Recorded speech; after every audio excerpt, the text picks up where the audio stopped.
America और Iran में समझौते के बाद से इजराइल के अरमानों पर पानी फिर चुका है। जो इजराइल अब तक अमेरिका के सहयोग से ईरान और उसके समर्थक लेबनान में हिजबुल्लाह को जड़ से मिटाने का प्लान बना चुका था, अब इस प्लान का सत्यानाश हो चुका है, क्योंकि अमेरिका ने ईरान के साथ डील कर ली है।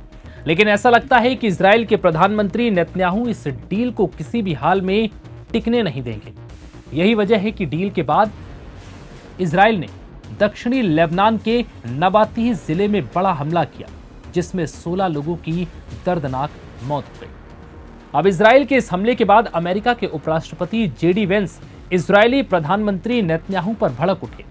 वेंस ने सवाल किया कि आपके पास दूसरा विकल्प क्या है? इजराइल सिर्फ 90 लाख आबादी वाला देश है।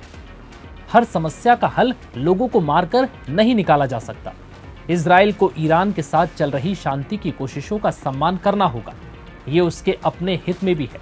शांति डील के बाद लेबनान पर हमले बंद करने होंगे, क्योंकि इसमें आम नागरिक मारे जा रहे हैं और ये स्वीकार नहीं है। इस हमले ने अब इस डील को संकट में डाल दिया है, क्योंकि इस डील में ईरान ने अमेरिका के सामने इस बात को भी मेंशन किया है कि इजराइल लेबनान और हिजबुल्लाह पर किसी तरह का कोई हमला नहीं करेगा और लेबनान में कब्जे वाले क्षेत्र से पीछे हटना होगा। अगर ऐसा नहीं होता है तो फिर यह डील संकट में पड़ सकती है, ये जानते हुए भी कि इजराइल ने डील के ठीक बाद दक्षिणी लेबनान पर बड़ा हमला कर दिया और इस मौके का फायदा उठाया, क्योंकि इजराइल किसी भी हाल में नहीं चाहता कि अमेरिका और ईरान में कोई डील हो। न्यूयॉर्क टाइम्स को दिए एक इंटरव्यू में अमेरिकी उपराष्ट्रपति जेडी वेंस ने कहा कि नेतन्याहू को वास्तविकता पहचानने की जरूरत है। उनसे जिस तरह मेरी बात हुई थी वैसा व्यवहार उनका अब दिख नहीं रहा।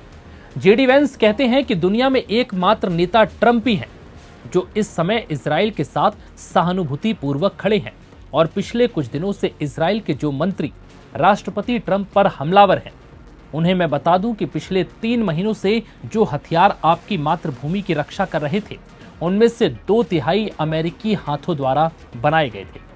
उन्होंने कहा कि इजराइल में अगर कोई ऐसा सोचता है कि उनकी सबसे बड़ी समस्या राष्ट्रपति ट्रंप है, तो वो होश में आ जाए और हालात की असलियत को पहचाने। जेडी वेंस कहते हैं कि अमेरिका ने पश्चिम एशिया में अपना भरोसा बनाया है और इजराइल को अपने सबसे करीबी सहयोगी पर विश्वास रखना ही होगा। उन्होंने इजराइल के राष्ट्रीय सुरक्षा मंत्री इतामार बेन ग्वीर और वित्त मंत्री बेजालेल स्मोट्रिच की आलोचना करते हुए कहा कि सिर्फ सैन्य कार्रवाई से हर समस्या का समाधान नहीं निकाला जा सकता। बता दें कि अमेरिका और ईरान के बीच जंग खत्म होने के लिए अंतरिम समझौते पर दस्तखत हो चुके हैं।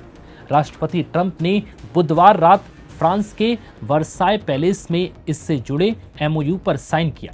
हालांकि इसके ठीक बाद इजरायली सेना ने दक्षिणी लेबनान में अपनी तैनाती का नक्शा जारी कर दिया और साफ किया कि फिलहाल वहां से वो अपने सैनिक हटाने वाला नहीं है, जिसके बाद ये मामला और गंभीर हो गया।